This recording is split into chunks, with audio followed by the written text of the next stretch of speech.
संगम नगरी प्रयागराज के south Malacca में हुए हत्याकांड के बाद पुलिस कमिश्नर जोगिंदर कुमार की टीम ने 12 घंटे के अंदर खुलासा कर दिया था और ऐसे में अब शहर में कानून व्यवस्था और जन सुरक्षा को मजबूत करने के लिए पुलिस कमिश्नर जोगिंदर कुमार और अपर पुलिस कमिश्नर कानून व्यवस्था डॉक्टर अजय पाल शर्मा ने खुद सड़कों पर उतरकर जायजा लिया है। गुरुवार को पुराने शहर धूमनगंज, करेली व खुलदाबाद थाना क्षेत्रों के प्रमुख चौराहों, बाजारों और आवागमन मार्गों पर पुलिस बल के साथ पैदल गश्त किया।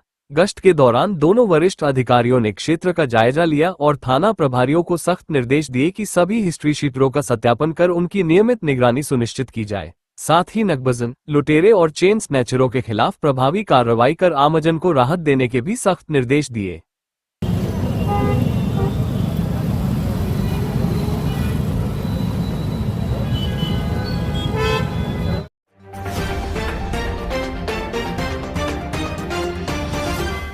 संगम नगरी प्रयागराज में अब राजस्व परिषद उप्र के अधिवक्ताओं में बार एसोसिएशन राजस्व परिषद उप्र के द्वारा लिखे गए पत्र को लेकर आक्रोश देखने को मिल रहा है। बता दें, जिस तरह से हाईकोर्ट और लोअर कोर्ट में गर्मियों की छुट्टियां हो जाती है, उसी को लेकर बार एसोसिएशन राजस्व परिषद उप्र के द्वारा एक पत्र चेयरमैन राजस्व परिषद उप्र को भेजा गया है, जिसमें हाईकोर्ट, सुप्रीम कोर्ट और लोअर कोर्ट में होने वाली गर्मियों की छुट्टी का हवाला देते हुए यहां पर भी छुट्टियों मांग की गई। वहीं अब अधिवक्ताओं का इस मामले पर विरोध है। उनका कहना है कि आम सभा बुलाए बिना ये पत्र लिखा गया है और इन छुट्टियों के समय पर खेत खाली होता है, जिस पर किसानों को कब्जा दिलाने का काम होता है और ऐसे में अगर छुट्टी होती है, हमारे किसान अन्नदाता को भारी समस्या झेलनी पड़ेगी। इसलिए हम लोग ने मुख्यमंत्री चेयरमैन राजस्व परिषद उप्र को पत्र लिखकर मांग की है कि राजस्व परिषद उप्र में गर्मियों की अवकाश न कभी हुआ है और न आगे हो, इसकी मांग अधिवक्ताओं ने किया।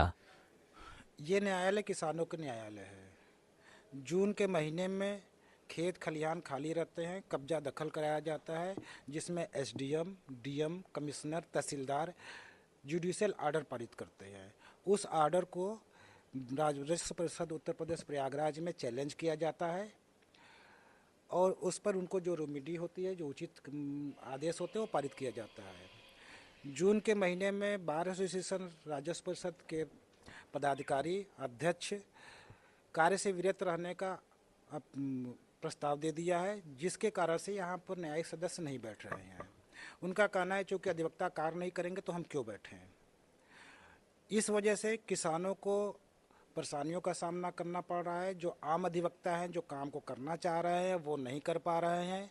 जो आदेश यहाँ से मिलना चाहिए वो नहीं मिल पा रहा है, क्योंकि ये दरवाज़ा ऐसा है कि बगैर यहाँ से हुए हाई कोर्ट किसान नहीं जा सकता। इसलिए डायरेक्ट हाई कोर्ट वहाँ नहीं, पूरे महीने भर वो यहाँ पर बिल्कुल से रुका हुआ पड़ा हुआ है। इसका एक बैड इम्पैक्ट ये जाता है कि जिसके फेवर में वहाँ पर आदेश होता है या जिससे जो है प्रशासनिक अधिकारी या वगैरह मिले हुए होते हैं, उनको जो है बाकायदे कब्जा दखल दिला दिया जाता है। भविष्य में उनको और ज़्यादा परेशानियों का सामना करना पड़ता है। चूँकि ये राजस्व न्यायालय है, इसीलिए विशेष तौर पर जून के महीने में राजस्व न्यायालय को बंद करने का प्राविधान अंग्रेजों के समय से अब तक नहीं रहा है। जब से यूपी जेडीएलआर एक्ट लागू हुआ, रेवेन्यू कोड लागू हुआ, अगर कब्जा दखल देने की कोई बात नहीं हुई होती तो ये शासन खुद जून के महीने में बंद करने की प्रक्रिया चालू करता। तहसील से लेकर के बोर्ड ऑफ रेवेन्यू तक जितने भी राजस्व न्यायालय हैं, इनको जून के महीने में कभी भी बंद करने का कोई प्रोविज़न नहीं रहा है। तो ये विधि विरुद्ध तरीके से इन्होंने न्यायिक कार्य से विरत होने का लिख करके जो भेजा है वो कंटेप्चुअस भी है। माननीय सुप्रीम कोर्ट ने भी कह दिया है कि कोई भी जो है पदाधिकारी, कोई भी क्या नाम से वकील न्यायिक कार्य से विरत रहने की या स्ट्राइक पर जाने का अधिकारी नहीं है।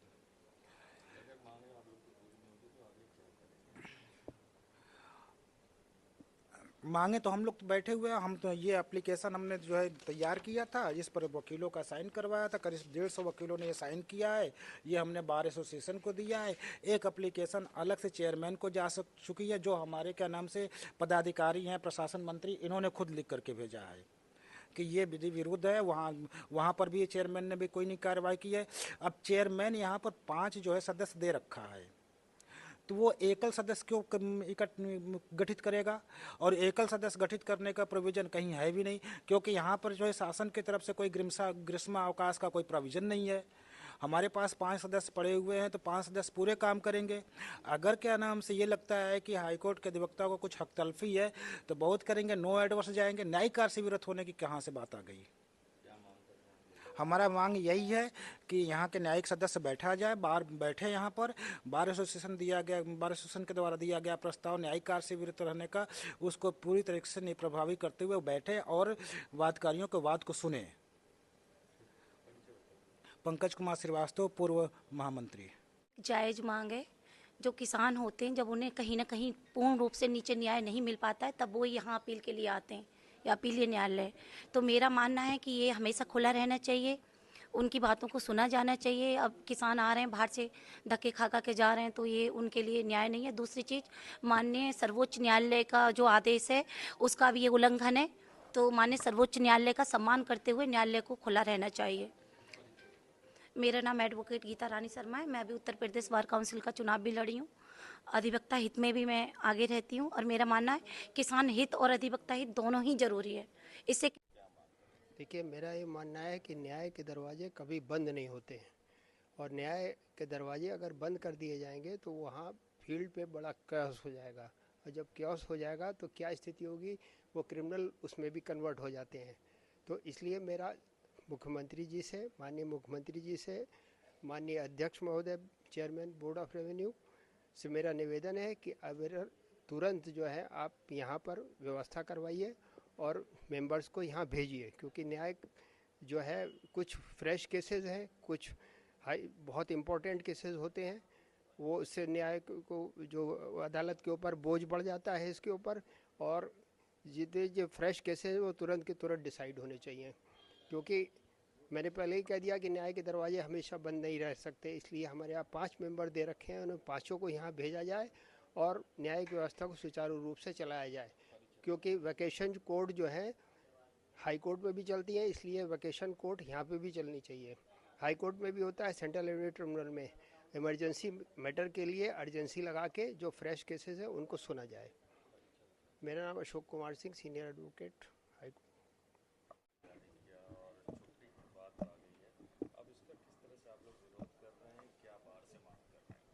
देखिए, विरोध तो है ही, सबका है विरोध, हमारा भी है, और जो भी एक्चुअल में जो काम करने वाले जो अधिवक्ता हैं सबका विरोध है। हम खुद एक बार एसोसिएशन में ज्वाइंट सेक्रेटरी लाइब्रेरी है, और हमारा पुरजोर विरोध है इस पर, और इसका हमने अलग से सेपरेट जो है पत्र मैंने लिख के दिया भी था। सबसे पहली बात, न्याय व्यवस्था ही ठप हो गई है, एक तरह से समझे मृत प्राय पड़ गई है।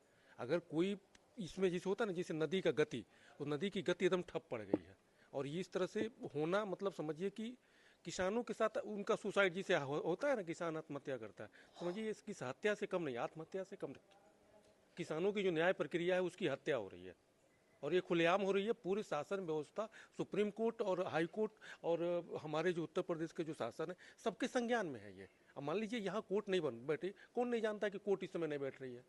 हमारे न्यायिक सदस्य का न बैठना भी कंटेम्प्ट है, लेकिन वो भी नहीं बैठ रहे हैं, यहाँ पे कोई मेंबर नहीं दिख रहा। एक मिनट, मांग हम किससे करें? मांग हम किससे करें? सुप्रीम कोर्ट से करें, वो तो खुद बोला है कि कंटेम्प्ट है, हाई कोर्ट बोलता है कंटेम्प्ट है, इस स्टेट का कोई उसमें कोई कंसर्न नहीं है, वो तो चाहते ही है भाई लिंगर ऑन प्रक्रिया बनी रहे, बस बात खत्म। ऐसे ही चल रहा है, कुछ नहीं हो रहा, ना होने वाला है। Suryakant Sharma Monu, joint secretary library. बात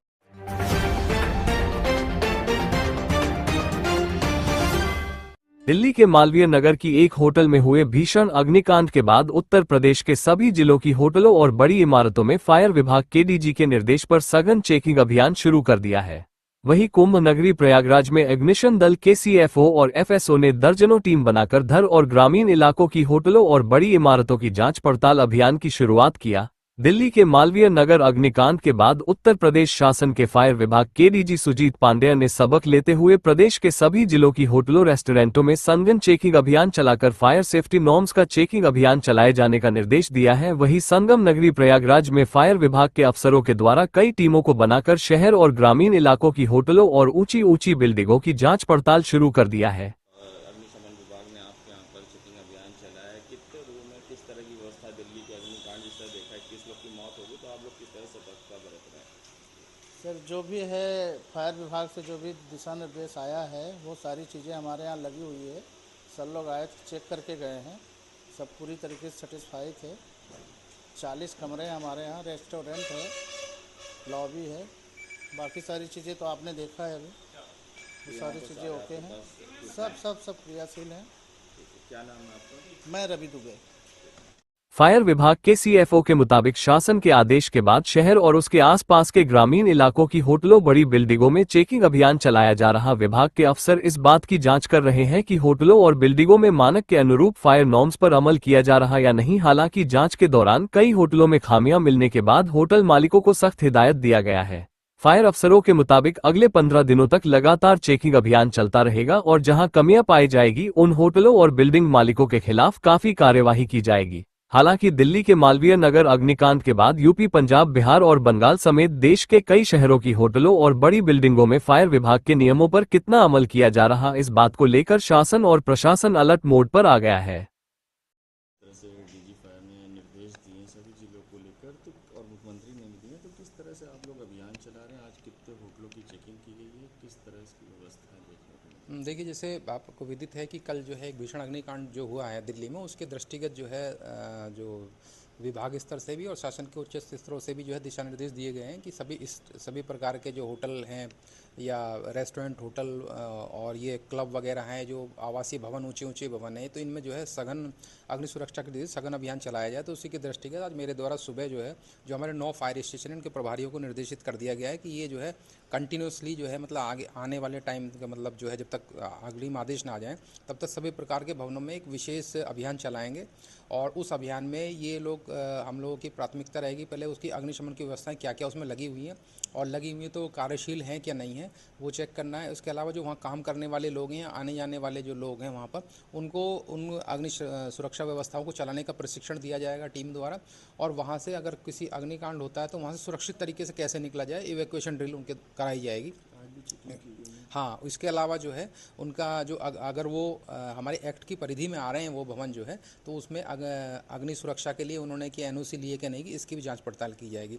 और अगर कुछ कमियां पाई जाती हैं उसमें जो है तो संबंधित प्रभारी द्वारा जब उनको नोटिस की कार्रवाई की जाएगी और नोटिस देने के बाद भी अगर उनके द्वारा इसमें अनुपालन नहीं किया जाता है तो फिर अग्रिम वैधानिक कार्रवाई इसमें की जाएगी। तो आज इसी के क्रम में जो है सिविल लाइन्स के मतलब 6 होटल जो है सिविल लाइन्स फायर स्टेशन अंतर्गत हुए हैं और हर तहसील में भी जो है मतलब 8 तहसील में भी जो है वहाँ के प्रभारियों द्वारा अभियान चलाया गया है। तो इसकी रिपोर्ट जो है मतलब शाम को 4 बजे तक बोला है तो तब तक हो जाएगी। कितने भवन हुए हैं ये शाम तक मतलब कंफर्म हो पाएगा इसके लिए।